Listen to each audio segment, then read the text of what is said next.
श्रीमन्नारायण नारायण हरि हरि ओम। श्रीमन्नारायण नारायण हरि हरि ओम। श्रीमन्नारायण नारायण हरि हरि ओम। श्रीमन्नारायण नारायण हरि हरि ओम। तब इस प्रकार से गोपियों सब भगवान में बन गई, भगवान में तल्लीन हो गई। भगवान से प्रार्थना करने लगे कि हे कृष्ण, आपके चरणों को हम कभी भूल न पाए, ऐसा आप मेरे ऊपर कृपा करना। इसके बाद सारी यदि वंश की स्त्रियों पांडवों के परिवार से मिलने आए। तब भगवान कृष्ण के पराक्रमों की गाथा गाने लगे। द्रौपदी ने भगवान के 8 पट रानियों से विनोद करते हुए पूछा कि बताओ कि तुम लोगों ने किस तरह से अपने प्रीतम को प्राप्त किया था।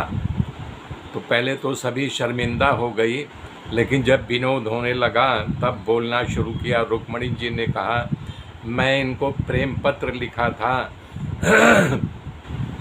कि आप मेरा हरण करने आओ। जरासंध जैसे नरपतियों को मार करके उनके बीच में से मेरा हरण करके लाए थे, तब मैं इनकी रानी बनी।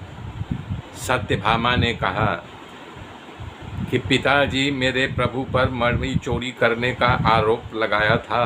तब महान योद्धा जामवंत को मार करके उन पर विजय प्राप्त किया, और उनके साथ जो है सत्राजीत जब हार गए तो प्रभु को ला के दिया जामवंत को हरा करके। तब सत्राजीत जो है शर्मिंदा हो गया, वो मणि और मुझे दोनों प्रभु को अर्पण कर दिया।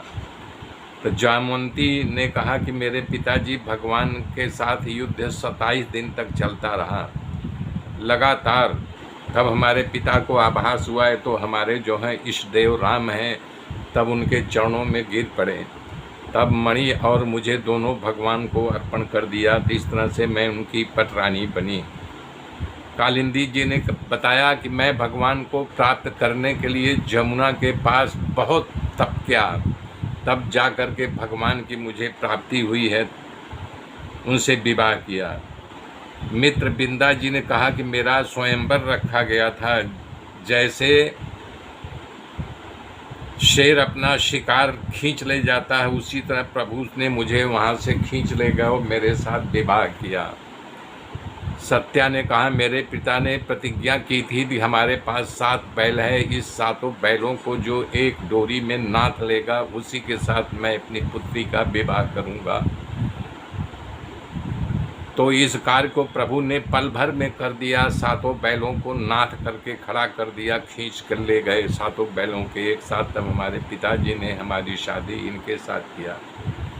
भद्रा जी ने कहा कि हे द्रौपदी, भगवान श्री कृष्ण हमारे मामा के पुत्र होते हैं, पर मेरा प्रेम भगवान श्री प्रभु के चरणों में था, इसलिए मेरे पिताजी ने स्वयं मुझे उनको अर्पण कर दिया। लक्ष्मणा ने कहा कि मेरे पिता ने स्वयंवर रखा था, मत्स्य भेद का आयोजन रखा था। भगवान मत्स्य भेद लीला मात में उस मत्स्य का भेद करके मुझे प्राप्त किया, तब मैं उनकी पटरानी बनी हूँ।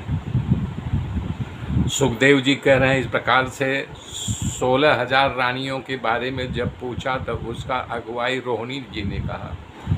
बोला, इन सब की एक ही कथा है, ये सब की सब बेचारी नरकासुर के कैद में थी, और राजा लोग भी वहाँ कैद में थे नरकासुर के। तब भगवान ने सब राजाओं को मुक्त कराया। थे सारी स्त्रियाँ जो है भगवान को घेर लिया, बोले हम आपको नहीं छोड़ेंगे, आप मुझसे शादी करो, हम कहाँ जाएंगे इस संसार में, सब हम पर दूषित होने का कलंक लगाएंगे। तब प्रभु ने हम सब के साथ विवाह किया।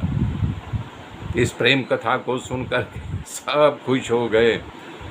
सारी पत्नियां भगवान पर अपना प्रेम का वर्णन किया। उसे सुनकर कुंता जी, गांधारी, द्रौपदी, सुभद्रा, वहाँ उपस्थित गोकुल समाज की सभी नारियां प्रफुल्लित हो गई। इसके बाद कुरुक्षेत्र में आए हुए ऋषियों का प्रभु ने स्वागत किया। मेरे साथ बने रहिए, आगे की गाथा फिर कल जोड़ूंगा। तब तक के लिए नमन नमन। जय श्री राम।